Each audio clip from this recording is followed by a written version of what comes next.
اگرچہ برطانیہ نے 1782 میں امریکہ کی آزادی کو تسلیم کر لیا تھا، تاہم انقلاب کی جنگ کا اختتام 1783 میں ٹریٹی آف پیرس کے نتیجے میں ہوا۔ ان ریاستوں کا کنفیڈرل نظام کے تحت متحد ہونا بعد کے ریاستہائے متحدہ امریکہ کی پہلی شکل تھی۔ The founders had the model of a republican government. بانی رہنماؤں کے ذہنوں میں ایک جمہوریہ کا نمونہ تھا جو اس وقت زیادہ ریاستوں میں رائج تھا۔ State governments had, that is, a یہ نظام دو ایوانوں اور انتظامیوں پر مشتمل تھا۔ انہیں معلوم تھا کہ یہ جمہوری نظام ہوگا اور کوئی بھی ایسا جمہوری نظام نہیں چاہتا تھا جس میں لوگ براہ راست حکومت کو کنٹرول کریں۔ Republican form of government. None of them wanted a democratic government. اس لیے انہوں نے نمائندہ حکومتی نظام کا انتخاب کیا جس میں افراد حکومتی نظام چلاتے ہیں جنہیں لوگ یا ریاستی مقننہ منتخب کرتی ہے۔ Where the government is actually run by individuals chosen by the people or by the state legislatures. آزادی کی جنگ میں تو بانی کامیاب ہو گئے، لیکن اس نئے ملک کے نظام کو چلانے میں ان کے اختلافات ایک بڑی رکاوٹ بننے لگے اور ان ریاستوں کو متحد رکھنا ایک مشکل کام ہو گیا۔ امریکہ کے لیے آئین سازی کا آغاز بھی فیلاڈیلفیا میں ہوا، جہاں 1787 میں کانسٹیٹیوشنل کنونشن منعقد ہوا جس میں آئین کی منظوری دی گئی۔ صدیاں گزرنے کے باوجود یہ آئین اپنی بنیادی شکل میں آج بھی لاگو ہے۔ Well, the Constitution is the key document, and it's the document that آئین امریکی نظام کی کلیدی دستاویز ہے اور اس دستاویز کی وجہ سے ملک بہت سے سیاسی بحرانوں سے نکل سکا ہے۔ لوگ ضرورت کے وقت اس سے مدد لے سکتے ہیں۔ آئین میں ترامیم تو کئی کی گئی ہیں مگر اس کا بنیادی ڈھانچہ اپنی اصل حالت میں موجود ہے۔ but it's never been actually changed. کئی دوسرے ممالک میں حکومتوں کے ساتھ آئین بھی بدل جاتا ہے۔ A change of government means a change of constitution. اس آئین کے نتیجے میں 1789 میں کنفیڈریشن کی جگہ فیڈرل نظام متعارف کرایا گیا اور قومی حکومت کی حیت تبدیل ہوئی۔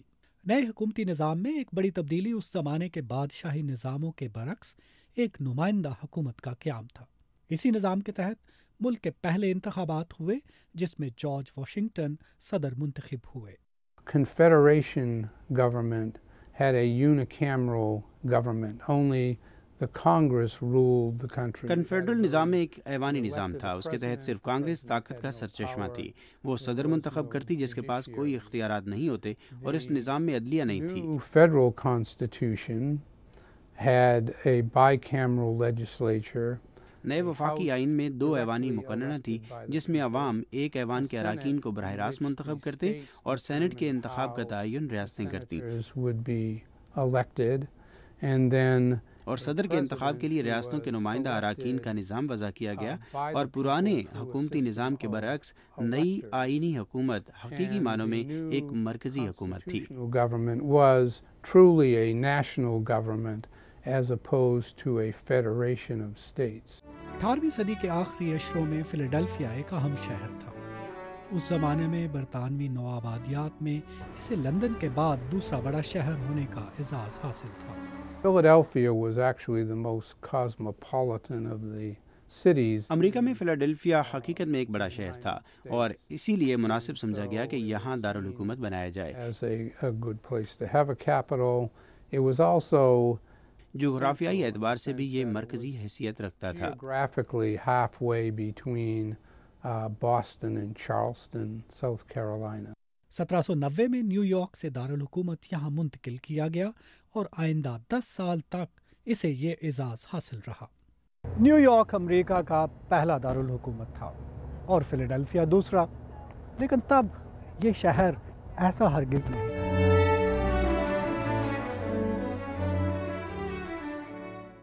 ملک کے پہلے 2 صدور بھی اسی شہر میں رہائش پذیر رہے۔ George Washington needed a residence. George Washington کو ایک گھر کی ضرورت تھی۔ رچرڈ مورس نے فراخ دلی کا مظاہرہ کرتے ہوئے یہاں اپنا گھر جارج واشنگٹن کو پیش کیا، جو صدارت کی دوسری مدت کے دوران یہاں رہائش پذیر رہے، اور جب 1797 میں جان ایڈمز نے صدارت سنبھالی تو وہ سن 1800 تک یہاں رہائش پذیر رہے۔